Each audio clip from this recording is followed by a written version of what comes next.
Good morning, good afternoon, or good evening, depending upon where you are. My name is Craig Elias, and in about the next 25 minutes, I'm going to show you 3 ways you could get into any account. Now, for about 20 years, I was just a lucky sales guy. I had this unbelievable knack of just showing up in front of the right people and saying the right things at exactly the right time. And then one day it stopped, and I couldn't figure it out. So I looked back on all my 6, 7, 8-figure deals, and I figured out a few key things. I'm going to share with you what those are.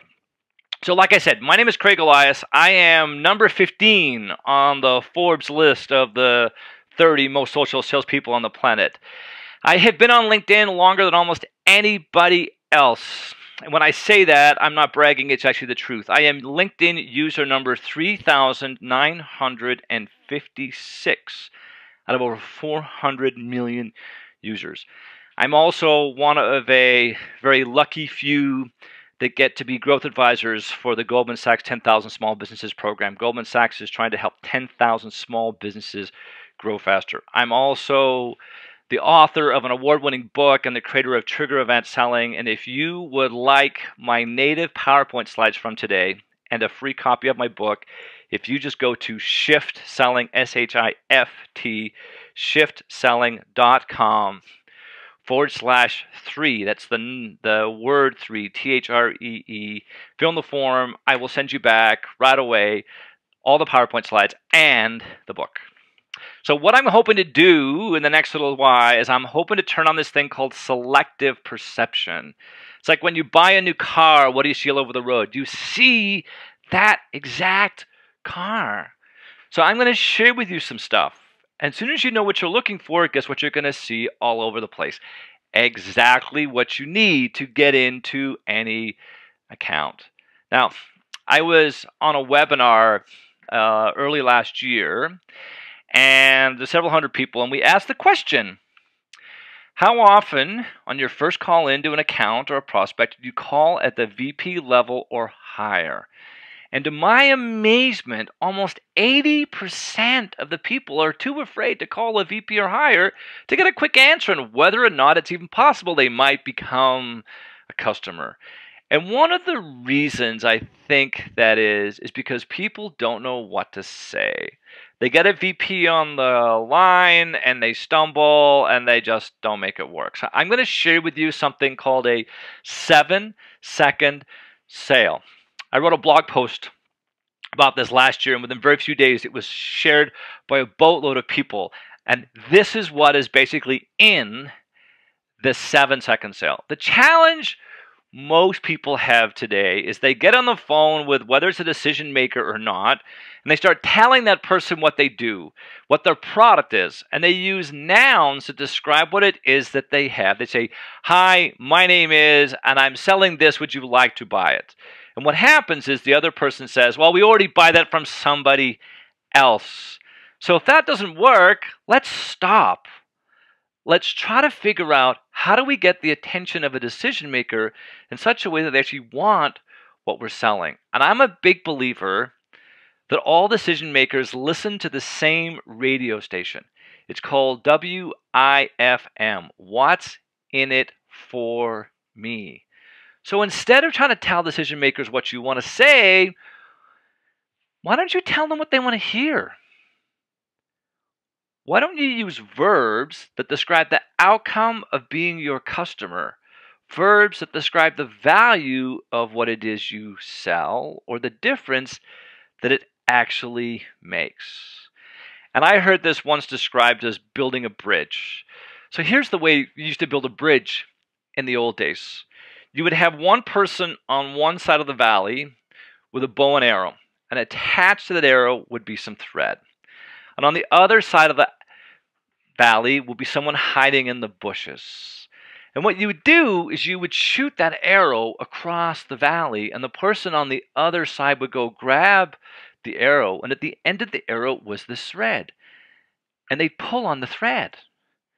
And at the end of the thread, there'd be some string. And they'd pull on the string. On the end of the string there would be some rope. And with the rope, you could start sending stuff back and forth across the valley. You could actually build a bridge. There is no way you could have thrown that rope all the way across the valley. So for me, when you get a decision maker on the phone, what you want to do is you want to have them ask a simple question. You want to say what you have using verbs, so the person on the other side of the phone says, how? Let me give you an example.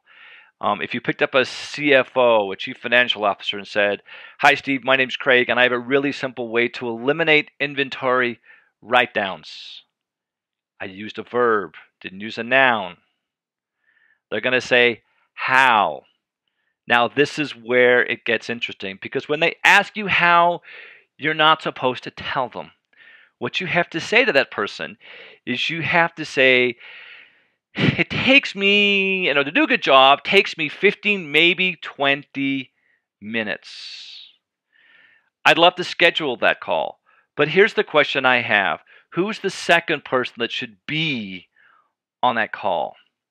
The problem is, if you talk to just one person, I'm going to argue they're probably busy. As soon as you hang up the phone, they go on to something else. But as soon as you have a second person on the call, all of a sudden, they on occasion will bump into each other and continue the conversation. Now, you might think to yourself, hey, if I have a second person on the call, that means I'm twice as likely to get somewhere. Turns out that's not true. It turns out that just by having a second person or leveraging a second point of contact, as Donato would say, you actually triple your success. So when you're trying to get into an account, don't just try to think of one way in.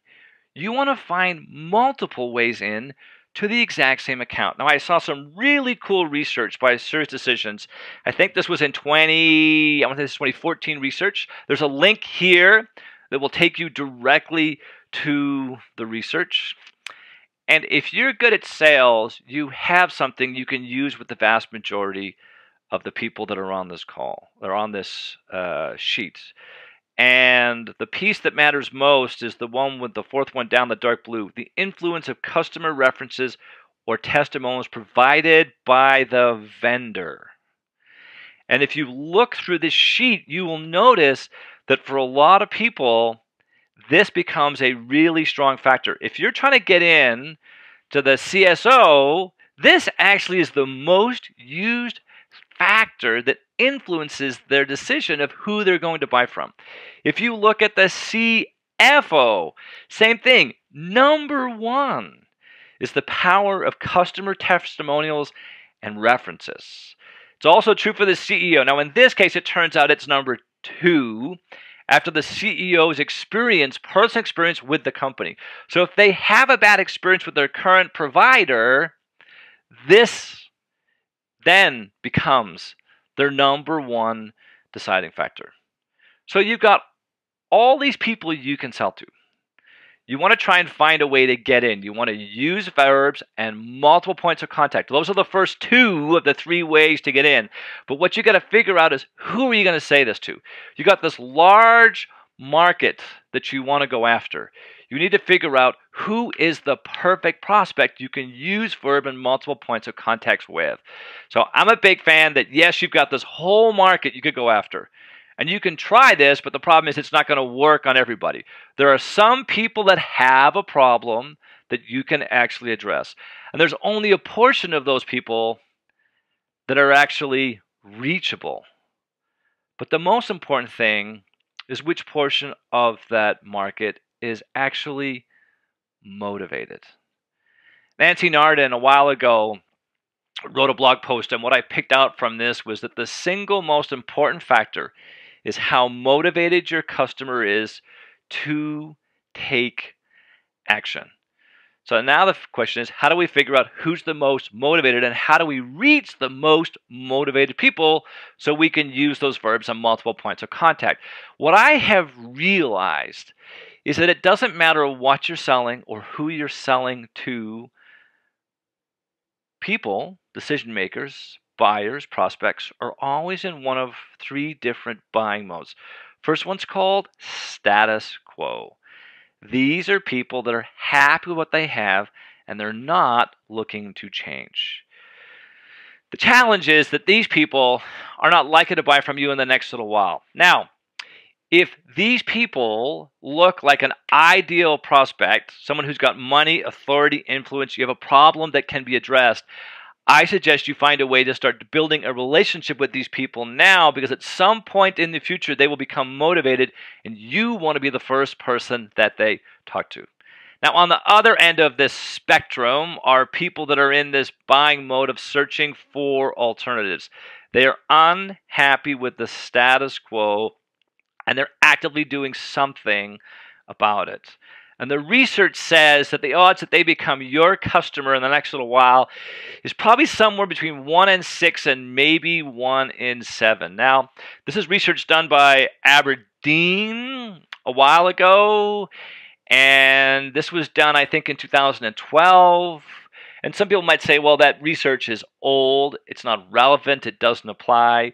What I can tell you is that somebody did the exact same research in 1979 and got almost the exact same number. It was a little company called Xerox. In 1979, the number was 17%. So basically, for the last 40 years, that number has not changed. The magic is to find the people in the middle. These are the people that are unhappy with what they have, and they have not started looking yet. I did some research when I started my first sales acceleration company, the one that won the $1 billion idea competition and got $1 million prize. It was called Intercell. And I researched decision makers, VPs of sales, and I asked them the question, when your salespeople get into a deal, when they're the first person in, how often do they win the deal? And I had over 200 people finish the survey. I did the same thing also of senior salespeople. When you're the first one in, what's the likelihood that you win the business? And in 2003, the number was 75%. Forrester did research in 2012. Their research was a little different. They went to decision makers and said, of the last major purchase that you made, how often did you give the business to the person who was first in and help set the buying vision? And the research by Forrester says 74%. So again, for about 10 years, the number hasn't changed. You are 5 times more likely to get someone as a customer when you find them or when they're in this thing called a window of dissatisfaction. While people are unhappy and thinking of changing, but haven't done anything about it yet, it puts something on their to-do list. But it's not on the top 3. It sits there. And they want to get to it, but they can't. And all of a sudden, you pick up the phone. You reach out to these decision makers. Instead of waiting for them to come to you, reach out to decision makers. Not only are you 5 times more likely to get them as a customer, but you end up with the best customers. The ones that are profitable, loyal, and if you ask, they'll give you testimonials and referrals. These are the things that you need to be able to get into any accounts. So you need to find a way to get to decision makers earlier in their process while they're in the window of dissatisfaction so you can get the testimonials and referrals you need to get into anywhere else. So it's all about the power of being first in. On a different webinar that I was on, I asked the question of the participants.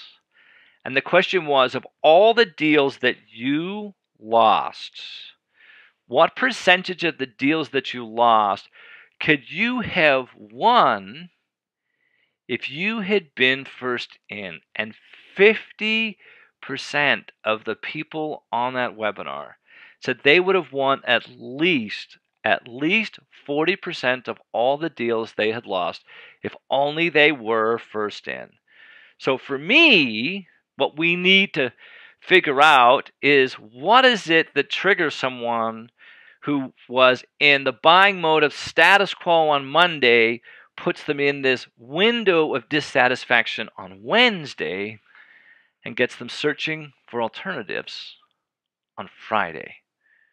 What's different?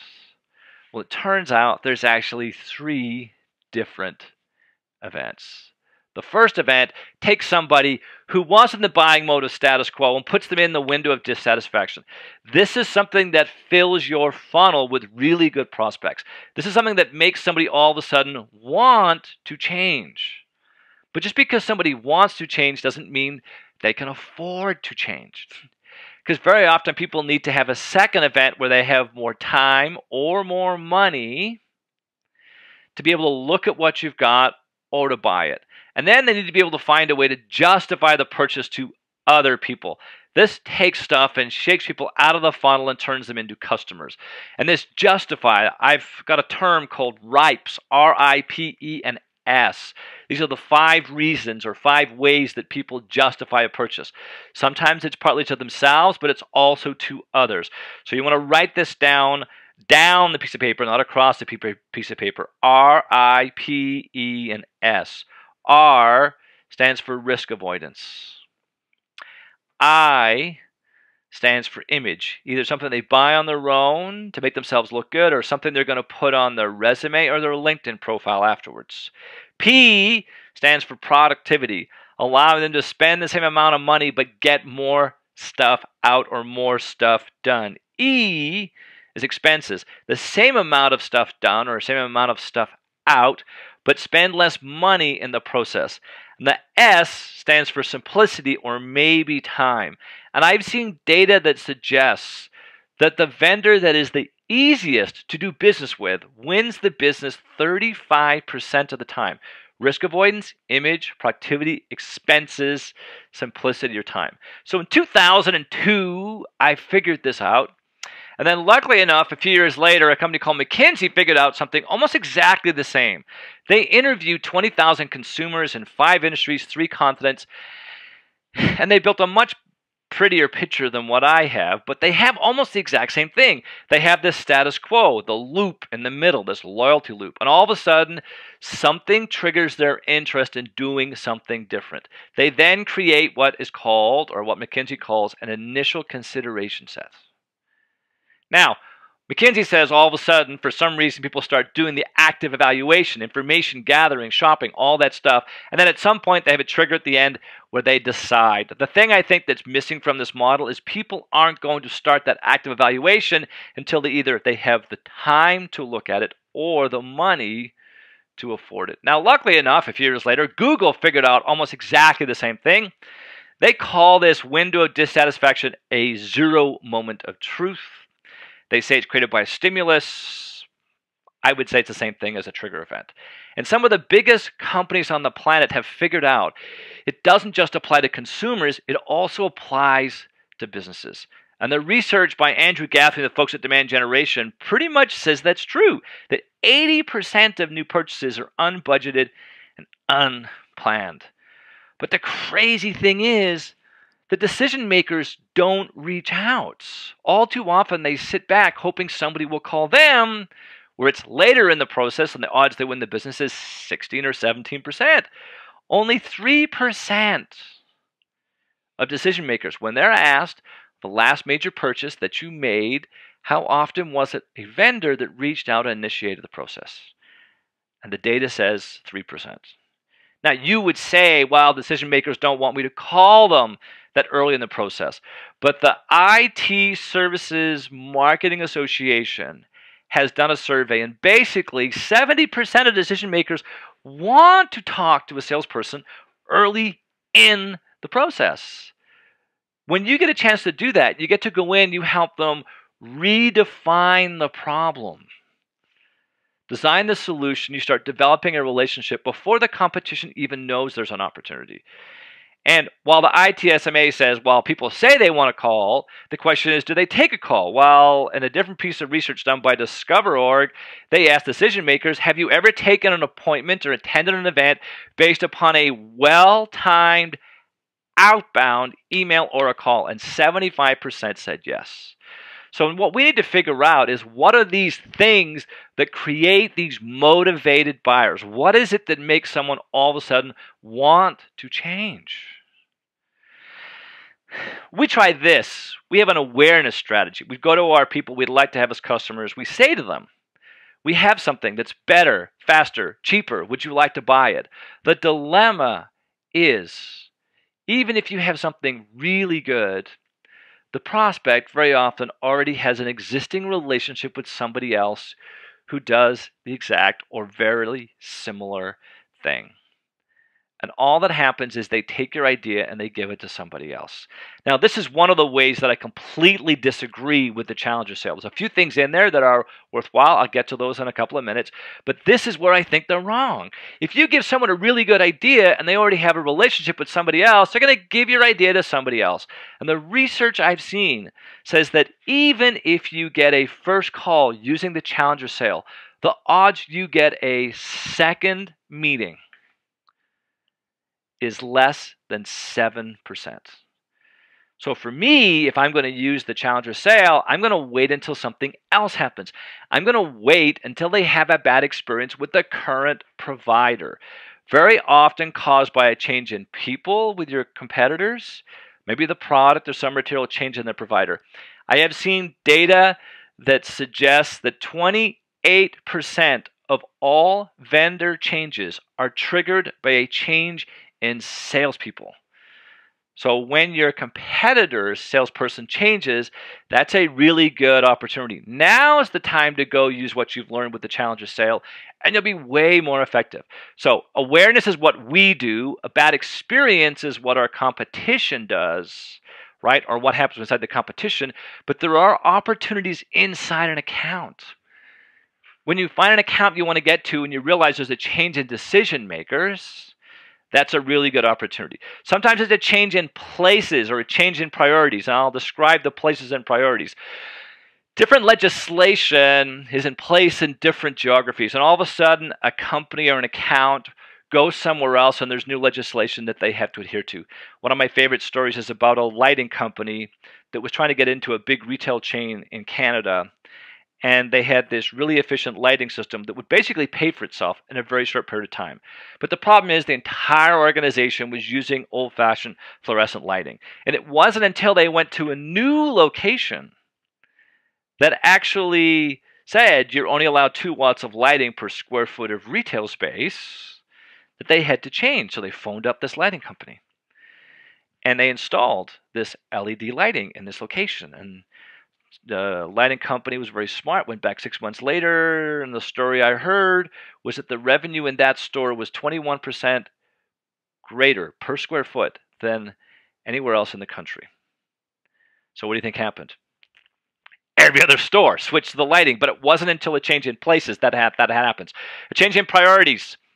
Sometimes a competitor does something, and all of a sudden somebody else changes. A little while ago, I was at an executive dinner sharing what I know with a whole bunch of decision makers in Chicago, and one of the people at the place said, "Well, we all of a sudden decided to get I think it was $50 or $40 million worth of consulting from McKinsey. There was no trigger behind that."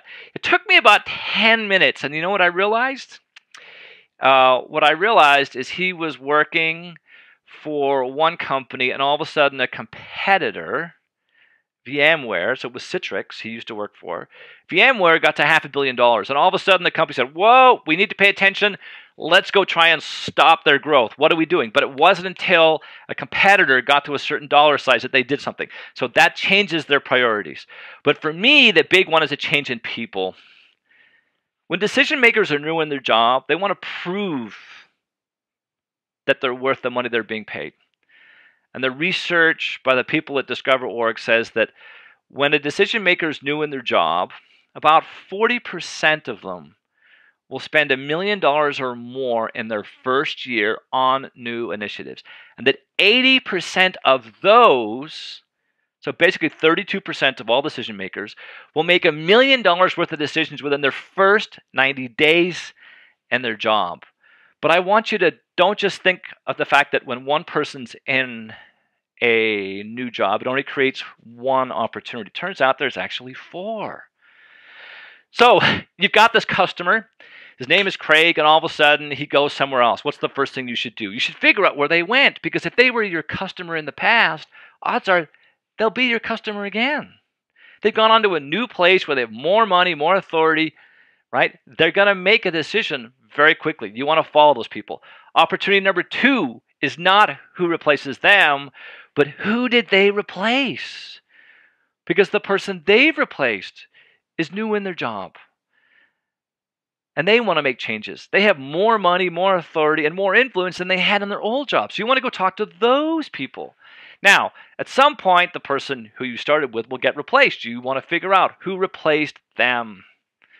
Now, when you figure out who replaces them and you go see them or go talk to them, there's one question I think you should ask right away. One question. Where did you come from? Because that organization now has a vacancy and somebody's new in the role. Now, I've done the math. What I know from U.S. Census data is about 3% of the population changes jobs every single month. So if you started with a list of 100 VPs or CEOs or CSOs or CFOs, right? And this is just if you use one person to get into the account, not the multiple approach. So you just focus on, let's say, CFOs. 3% of those change jobs every single month. If you started in January, you'd have 6 opportunities. 3 people have changed. Where have they gone? Who did they replace? Where has that person gone? The month after that, you get another new 6. Plus what happens is the vacancy that was filled by the first one gets filled in the very next month. You very quickly would start having a lot of new opportunities to go chase. Now, this might not look like a lot, having 39 leads or 75 leads, right? But the thing is, if you start adding them up, within a year, you would have created 270 leads from a list of 100. And that's just going after one person in an account, a focus on a CFO. What if you focused on 3? Or what if you had a list of 300? Now, all of a sudden, this totally scales. So here's what hopefully I've done for you in the last 25 minutes. I've turned on selective perception. You realize there's now 3 ways you can get into any account. Way number 1, use verbs to describe the value or outcome of being your customer. Tell somebody something in as little as 7 seconds and have them ask the question, how? And then again, don't tell them. Ask for an appointment with a second person. And make sure you focus on multiple decision makers in an account. Don't just go after one. Even just by adding a second one, you triple your likelihood of success. And the third thing is focus on those people who are new in their jobs.